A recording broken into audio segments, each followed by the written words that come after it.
ঔপনিবেশিক নিয়ন্ত্রণের যন্ত্রাদি, পঞ্চম অধ্যায়, ক্লাস 12-এর থার্ড সেমিস্টার।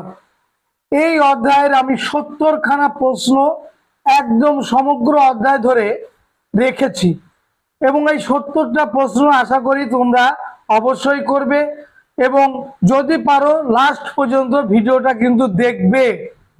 কি কি প্রশ্ন রেখেছি দেখে নাও।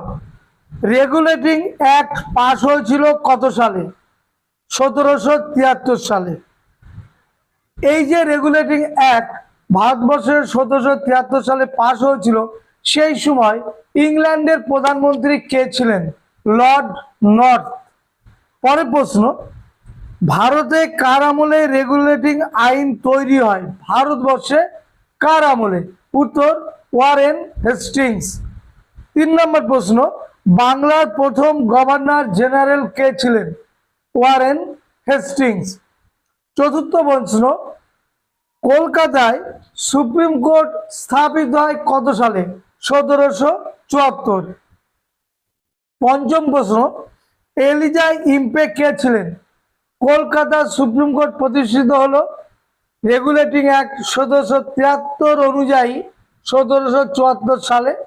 সেই সুপ্রিম কোর্টের প্রথম প্রধান বিচারপতি ছিলেন এই এলিজা ইম্পে। 6 নম্বর, পিটে ভারসাম্য আইন পাস হয়েছিল কত সালে? পিট ইন্ডিয়া অ্যাক্ট 1784। 7 নম্বর প্রশ্ন, প্রথম সনদ আইন কবে পাস হয়? 1793 সালে প্রথম সনদ আইন। 8, ভারতের কোম্পানি একচেটিয়া বাণিজ্যের অধিকার বন্ধ হয়ে যায় বা লোপ পায় কত সালে? 1813 চার্টার অ্যাক্ট অনুযায়ী। 9, বাংলার শেষ গভর্নর জেনারেল কে? Lord William Bentinck. 10, ভারতের শেষ গভর্নর জেনারেল কে ছিলেন? ভারতের শেষ governor general lord Mountbatten. শেষ চার্টার অ্যাক্ট বা সনদ আইন পাস হয় কত সালে? 1853। ভারতের প্রথম ভাইসরয় কে? লর্ড ক্যানিং। 13 নম্বর, মল্ল মিন্টো সংস্কার আইন প্রবর্তিত হয় কত সালে? 1909 সালে। 14, পৃথক নির্বাচনী নীতি প্রবর্তিত হয় কোন আইনে? 1909 সালের ভারত শাসন আইনে। 15, 1909 সালের মল্ল মিন্টো সংস্কার আইন অনুসারে ভাইসরয়ের কার্যনির্বাহী পরিষদে প্রথম ভারতীয় আইন সদস্য হিসাবে কে নিযুক্ত হন? সত্যেন্দ্র প্রসন্ন সিনহা।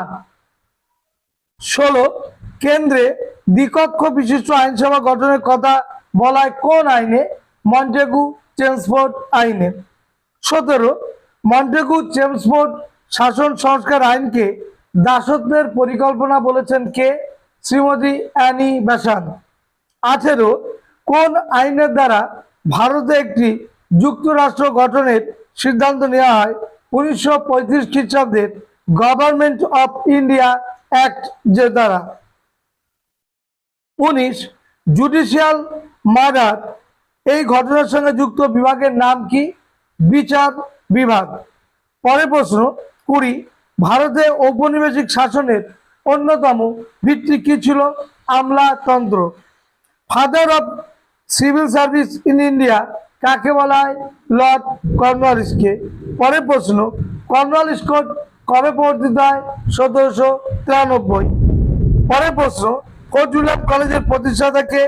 Lord Wellesley. সময় 1800 খ্রিস্টাব্দ। প্রাচ্যের অক্সফোর্ড কাকে বলা হয়? ফোর্ট উইলিয়াম কলেজকে বলা হয়। ক্লাস 10-এ পড়েছ। 1806 খ্রিস্টাব্দে প্রতিষ্ঠিত হেলবেরি কলেজ কোথায় অবস্থিত? এটাও ক্লাস 10-এ পড়েছ, ইংল্যান্ডে। প্রথম ভারতীয় আইসিএস এর নাম কি? সত্যেন্দ্রনাথ ঠাকুর। এটাও ক্লাস 10-এ ছিল। ভারতের সিভিল সার্ভিস নিযুক্ত হওয়ার জন্য কোন সময় থেকে প্রতিযোগিতামূলক পরীক্ষা বাধ্যতামূলক করা হয়? 1833। পরের প্রশ্ন, ভারতের ব্রিটিশ শাসনের ইস্পাত কাঠামো বলা হয় কাকে? ভারতীয় আমলাতন্ত্রকে। পরের প্রশ্ন, ভারতীয় শাসন কাঠামোর নূতন পুলিশি ব্যবস্থা কে প্রবর্তন করেন? Lord Cornwallis. আধুনিক পুলিশি ব্যবস্থার জনক কে? Lord Cornwallis. ব্রিটিশ সেনাবাহিনীতে সবচেয়ে নির্ভরযোগ্য কোন সেনারা ছিল? ভারতীয় গোর্খা। বোর্ড অফ রেভিনিউ গঠন করেন কে? Warren Hastings. পরে প্রশ্ন, পাঠশালা বন্দোবস্ত কে চালু করেন? Warren Hastings. আমিনি কমিশন কবে গঠিত হয়? 1776। একশালা ভূমি বন্দোবস্ত চালু করেন কে? Warren Hastings. 1793 খ্রিস্টাব্দে বাংলা বিহার উড়িষ্যাতে চিরস্থায়ী বন্দোবস্ত চালু করেন কে? Lord Cornwallis. চিরস্থায়ী বন্দোবস্তের উদ্দেশ্য কি ছিল? কোম্পানির বা ব্রিটিশ সরকারের আয়ের সুনিশ্চিতকরণ। চিরস্থায়ী বন্দোবস্তের উদ্দেশ্যটা। বাংলার কৃষক গ্রন্থের রচয়িতাকে? রমেশ চন্দ্র দত্ত। বাংলার কৃষক। সূর্যাস্ত আইনটি জড়িত ছিল কোন ভূমি বন্দোবস্তের সঙ্গে? চিরস্থায়ী বন্দোবস্তের সঙ্গে। চিরস্থায়ী বন্দোবস্তকে একটি দুঃখজনক ভ্রান্তি বলেছেন কে? টি.আর. হোমস। রাজধানী বন্দোবস্ত চালু হয়েছিল কোথায়? দক্ষিণ ভারতের মাদ্রাজে। চালু করেছিলেন কে? Thomas Munro. The economic history of India গ্রন্থের রচয়িতাকে? রমেশ চন্দ্র দত্ত। মহলবাড়ি বন্দোবস্ত চালু করেন কে? হল্ট ম্যাকাঞ্জি। সম্পদের নিষ্কাশন তত্ত্ব প্রচার করেন কে? Dadabhai Naoroji. Poverty and inability in India গ্রন্থের লেখককে? দাদাভাই নৌরোজি। অবশিল্পায়ন সংক্রান্ত ধারণাকে অলিক কল্পনা বা মিথ বলেছেন কে? Morris D Morris. ভারতীয় রেলপথের জনককে? লর্ড ডালহৌসি। কত সালে? 1853। 16 এপ্রিল বোম্বে থেকে থানে পর্যন্ত। ভারতের দ্বিতীয় রেলপথ চালু হয় কোথা থেকে কোন পর্যন্ত? হাওড়া থেকে হুগলি। সময় 1854। 15ই আগস্ট। গ্যারান্টি ব্যবস্থা কোন বিষয়ের সঙ্গে জড়িত? রেলপথ সম্প্রসারণের সঙ্গে। বাংলা ডান্ডি নামে পরিচিত কোন অঞ্চল? হুগলির তীরবর্তী অঞ্চল।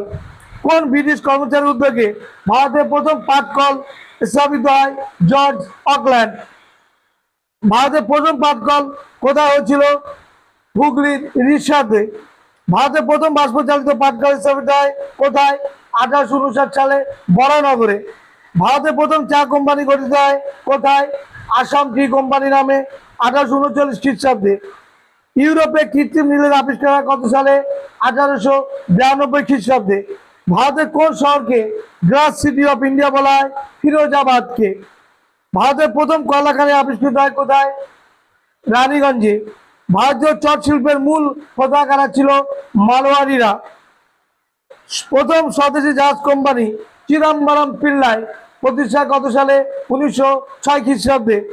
ওয়ার্ল্ড চাঁদ হীরাচাঁদ যে শিল্পের সঙ্গে যুক্ত ছিল তার নাম কি?